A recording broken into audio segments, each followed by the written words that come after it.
po yung isa sa pinakamagandang produkto natin. Ang banner product po natin ay ang Buamira Mix.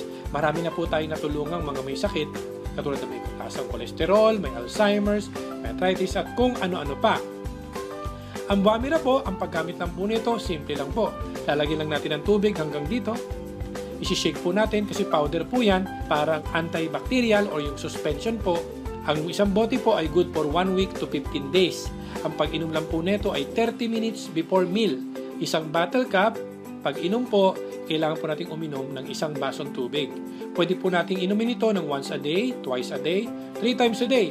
Ang maganda po sa Buamira, kahit pong umiinom na ng gamot, pwede niya po itong isabay. Wala po itong contraindication. Tinutulungan po yung gamot na binigay ng doktor, and at the same time, yung mga other organs na maapektuhan ng synthetic ay pinoproteksyon na naman po ng Buamira.